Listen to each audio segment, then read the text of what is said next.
બાપુ, એક સુંદર મજાનો ધાર્મિક અને ભક્તિમય પ્રસંગ છે અને આ પ્રસંગમાં આજે આપણે વાત કરવી છે રક્ષાબંધન ઉજવણીની શરૂઆત કઈ રીતે થઈ. જાણો પૌરાણિક કથા. રક્ષાબંધન એટલે ભાઈ અને બહેનના પવિત્ર સંબંધની ઉજવણીનો તહેવાર. આ તહેવાર શ્રાવણ મહિનાની પૂનમના દિવસે ઉજવવામાં આવે છે, એટલે એને શ્રાવણી પૂનમ તરીકે પણ ઓળખવામાં આવે છે. રક્ષાબંધનના તહેવારની ઉજવણી શરૂઆત સાથે એક પૌરાણિક કથા જોડાયેલી છે. આ કથા પ્રમાણે દાનવોના રાજા બલિએ જ્યારે 100 યજ્ઞ પૂર્ણ કરીને સ્વર્ગનું રાજ્ય આંચકી લેવાનો પ્રયત્ન કર્યો, ત્યારે દેવોની પ્રાર્થના સાંભળીને ભગવાન વિષ્ણુએ વામન અવતાર લઈને બ્રાહ્મણનો વેશ ધારણ કરીને રાજા બલિ પાસે ભિક્ષા માગવા માટે પહોંચી ગયા. બલિ ખૂબ જ દાનવીર હતો. એમના ગુરુએ ના પાડી હોવા છતાં પણ બલિએ 3 પગલા ભૂમિનું દાન કરી દીધું. ભગવાને વિરાટ સ્વરૂપ ધારણ કરી 2 પગલામાં ધરતી, આકાશ અને પાતાળ બધું જ સમાવી લેતા રાજા બલિએ 3જું પગલું પોતાના મસ્તકે મૂકવા જણાવ્યું. વામન ભગવાને બલિ પર 3જું પગલું મૂકીને તેને પાતાળમાં પહોંચાડી દીધો. આ રીતે ભગવાન વિષ્ણુએ રાજા બલિના અભિમાનને ચૂરચૂર કરી દીધું. જોકે પછી બલિ રાજા પર ભગવાન વિષ્ણુ પ્રસન્ન થયા.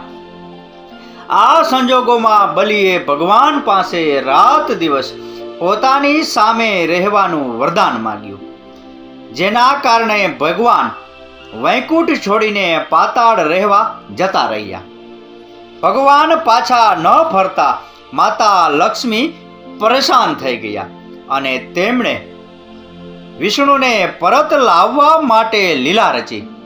માતા લક્ષ્મીએ ગરીબ મહિલાનું રૂપ ધારણ કરીને બલિ રાજાને રાખડી બાંધી.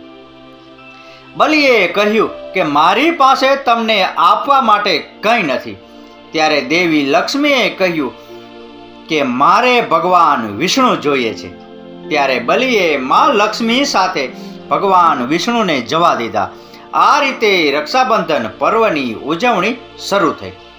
બીજી એક પૌરાણિક કથા અનુસાર રક્ષાબંધનની શરૂઆત મહાભારત સાથે જોડાયેલી છે.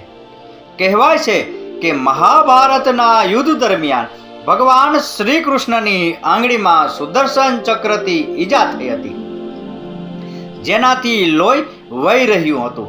આ જોઈને દ્રૌપદીએ તેની સાડીનો એક ટુકડો ફાડી નાખ્યો અને લોહી વહેતું બંધ કરવા માટે તેને બાંધી દીધું. ત્યારથી આ કાપડનો ટુકડો પવિત્ર પ્રેમનું પ્રતીક બની ગયો. આ ઘટના પછી ભગવાન શ્રી કૃષ્ણએ દ્રૌપદીને જીવનભર તેની રક્ષા કરવાનું વચન આપ્યું હતું. આ પછી ભગવાન શ્રી કૃષ્ણએ વસ્ત્રાહરણ સમયે દ્રૌપદીની રક્ષા કરીને પોતાનું વચન પૂરું કર્યું. આ ઘટના બાદ રક્ષાબંધનનો તહેવાર મનાવવામાં આવે છે. આ દિવસે બહેનો ભાઈઓના કપાળ પર તિલક લગાવે છે અને તેમના કાંડા પર દોરો કે રાખડી બાંધે છે. આ તહેવાર બહેનોની ભાઈ પ્રત્યેની બિનશરતી વિશ્વાસ દર્શાવે છે.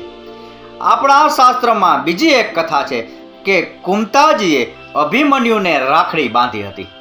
આપણે ત્યાં પરંપરા છે કે ફક્ત ભાઈ બહેનને જ નહીં, સંતાનોની રક્ષા માટે માતા પુત્ર કે દાદી પૌત્રને રક્ષાસૂત્ર બાંધી શકે છે.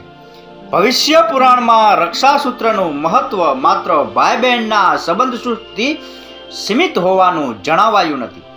તેને સંકટ સમયે રક્ષણ આપતા પવિત્ર સૂત્ર તરીકે પણ વર્ણવવામાં આવ્યું છે. પુરાણોમાં જણાવ્યા મુજબ દેવતાઓ અને રાક્ષસો વચ્ચે લાંબા સમય સુધી યુદ્ધ થયું હતું. આ યુદ્ધમાં દેવતાઓની સ્થિતિ નબળી પડવા લાગી હતી. ત્યારે દેવોના રાજા ઇન્દ્રે ગુરુ બૃહસ્પતિની સલાહ લીધી. ગુરુની સલાહ પ્રમાણે ઇન્દ્રની પત્ની સચી દેવીએ શ્રાવણ પૂર્ણિમાના દિવસે પવિત્ર રક્ષાસૂત્ર તૈયાર કર્યું અને ઇન્દ્રના કાંડા પર બાંધ્યું. માન્યતા અનુસાર આ રક્ષાસૂત્ર ધારણ કર્યા બાદ ઇન્દ્રને શક્તિ મળી અને તેમણે રાક્ષસો સામે વિજય મેળવ્યો. પૌરાણિક કથાઓમાં રક્ષાબંધનનો સંબંધ યમરાજ અને તેમની બહેન યમુના સાથે પણ જોડાયેલો જોવા મળે છે. કહેવાય છે કે યમુના પોતાના ભાઈ યમરાજને ખૂબ જ સ્નેહ કરતી હતી. એક પ્રસંગે શ્રાવણ પૂર્ણિમાના દિવસે યમુનાએ યમરાજના હાથ પર રક્ષાસૂત્ર બાંધીને તેમના સુખી અને લાંબા જીવનની કામના કરી. બહેનના આ પ્રેમથી પ્રસન્ન થઈને યમરાજે તેને વિશેષ વરદાન આપ્યું. માન્યતા છે કે તેણે કહ્યું કે જે ભાઈ રક્ષાબંધનના દિવસે પોતાની બહેન પાસેથી રાખડી બંધાવે અને તેની રક્ષા કરવાનો સંકલ્પ કરે તેને લાંબુ આયુષ્ય પ્રાપ્ત થાય છે અને અકાળ મૃત્યુનો ભય ઓછો થાય છે.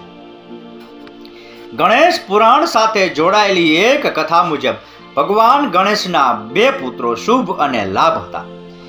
એક દિવસ તેણે અન્ય દેવતાઓને પોતાની બહેનો સાથે રક્ષાબંધનનો તહેવાર ઉજવતા જોયા.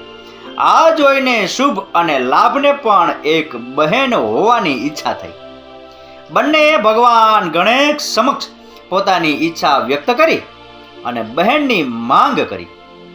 પુત્રની ઈચ્છા પૂર્ણ કરવા માટે ભગવાન ગણેશે ઋષિઓ સાથે મળી પવિત્ર યજ્ઞનું આયોજન કર્યું. માન્યતા મુજબ યજ્ઞની અગ્નિમાંથી દેવી સંતોષી પ્રગટ થયા. આમ શુભ અને લાભને બહેન મળી અને તેમણે પોતાની બહેન સાથે રક્ષાબંધનનો તહેવાર ઉજવ્યો.